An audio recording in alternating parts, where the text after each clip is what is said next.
どうも、地下からニョキッとギワチンです。皆さんはゴジラに感情って必要だと思いますか？僕は必要というか、あっていいと思います。で、なんでこんな話をするかというと、ちょっと前にとあることがゴジラファン界隈でちょっと物議を醸しまして、現在世界的には絶賛公開中のゴジラ対コング。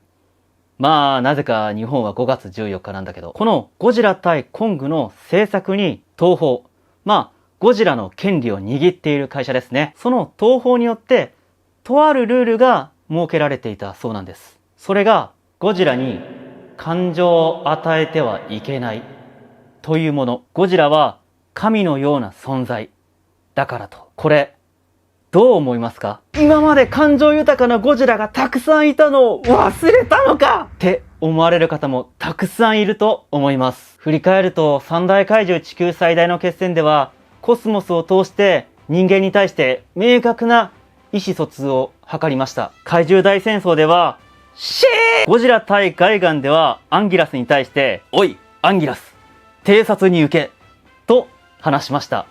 吹き出し付きであれ子供の時好きだったな。個人的に好きなのはゴジラ対ヘドラの最後にゴジラが人間に対してすげえ睨みを利かせるシーン。あの表情がすごく好き。僕の世代である大好きな VS ゴジラでもそうです。新藤会長と見つめ合ってゴジラが明確に涙するシーン。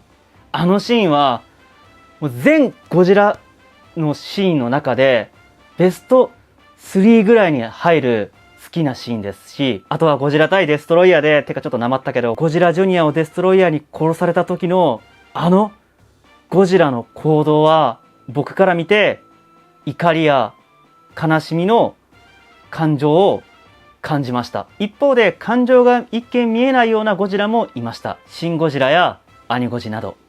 彼らも好きです。というわけで、今回の話題、東宝が制作側に、ゴジラに感情を与えてはいけないっていうルールを出した件について、僕の本音を感情を出して話していきたいと思います。結論から言うと、今回の東宝のルールはありだと思います。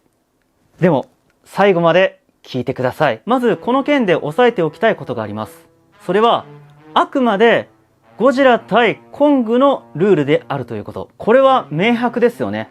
だって現在進行形のチビゴジラ、これ人と喋りますよ。ゴジ版だってそうですよ。これらの2つも立派なゴジラ作品だと思いますし、僕も好きです。なのでゴジラに感情を与えてはいけないっていうルールが今後のゴジラ作品全てに適用されるわけではないと思いますし、そうではないと願ってます。とはいえ今回のゴジラ対コングのゴジラから感情を排除するっていうのはどうなのかっていうところですよね。でもね、僕が思うのは感情を与えてはいけないイコール無機質に作れではないと思うんですよ。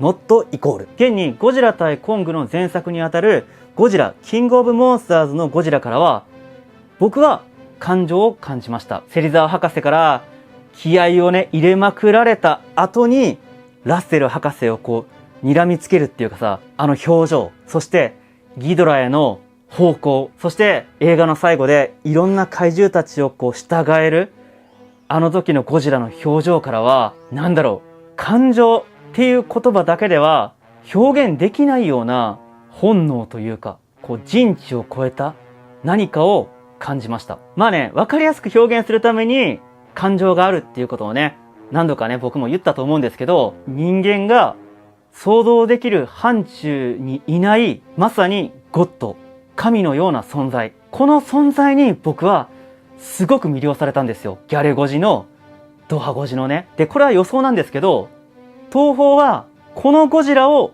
また作りたかったんじゃないかなって思うんですよね。でも、これらのニュアンスって伝えるのめちゃくちゃ難しいじゃないですか。言葉も違うし。だからあえて感情を与えてはいけないっていう表面上のルールを設けることで、こう人知を超えた存在の出来上がりを期待したんじゃないかなって思うんですよね。まあね、めちゃくちゃ難しい注文だと思いますけど、まあ実際にアダム監督も相当苦労されたらしいです。でも制約があって苦労があるからこそいいものが生まれるとも思うしね。絶対ね、今回のはあってよかったと思うんですよね。で、もう一つ思うのが、わかりやすい感情表現を制限する意味も込められてたんじゃないかなとも思うんですよね。まあ例えば、こう踊ったりとか、人間に対して喋ったりとか、まあ笑ったり、過去のそういうゴジラたちの行動や感情はすごく魅力的だし、僕も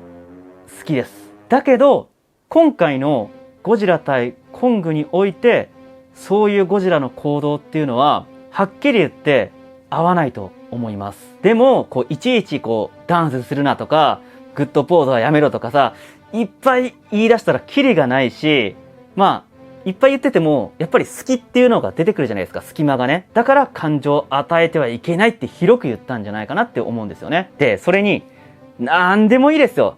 好きに作ってくださいって言ったら、もうとんでもない作品になる可能性もありますよ。だってどうします？ゴジラ対コングで最後ゴジラが陽光炉サムズアップしたら。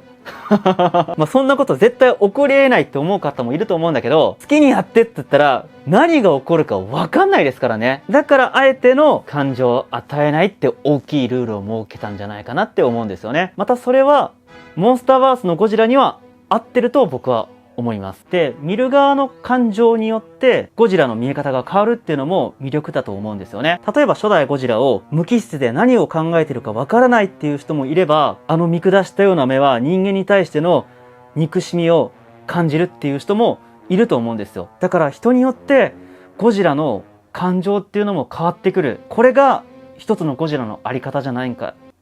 噛んだわ。あり方なんじゃないかなって思うんですよ。ゴジラは俺たちの中にいるんだ。だから、例えば極端な話、人間に対してゴジラが日本語で嬉しいって言うとするじゃないですか。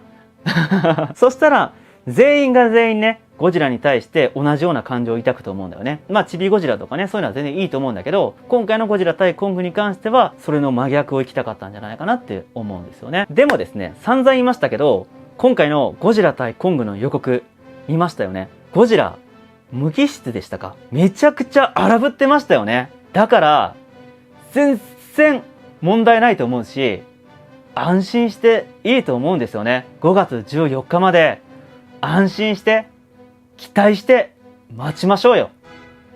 ところで、なんで日本は5月14日なんだ？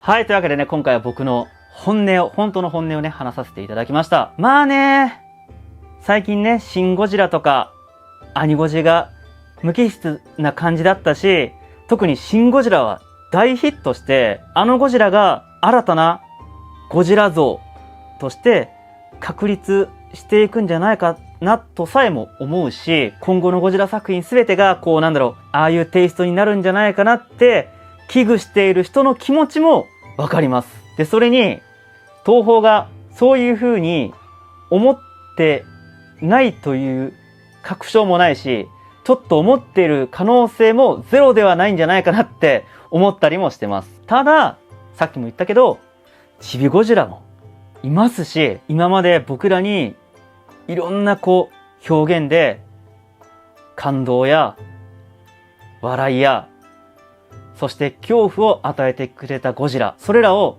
東宝は絶対にリスペクトしてると思いますし、現にめちゃくちゃ面白い作品ばっかりじゃないですか。最近も。で、仮にね、前作のゴジラキングオブモンスターズが本当につまらない作品だったら、今回のその発言で、僕はおい、こら、東宝、このクソうんこ野郎って言ってると思うんですよ。でも、出来上がった作品はいい作品ばっかり。だから、僕はゴジラ対コングに期待してるし、心配はしてません。そしてこれからも楽しいゴジラ作品を作ってくれることを信じています。はい。そんな感じで、皆さんも今回の件で何かちょっとでも思うことがあればコメントください。反対意見でも何でもいいので、感情爆発でね、コメントしてください。はい。そんな感じで今回もご視聴いただきありがとうございました。以上、モスラでした。ユアチンは私が操っているので、感情はありません。ちなみに僕の母親にゴジラに感情あると思うって聞いてみました。そうするとこう返ってきました。そらあるんちゃう？そういうイメージあった？あの目は心がある気がするな。90年代のゴジラ？そやな。白黒の時代。最初のゴジラか。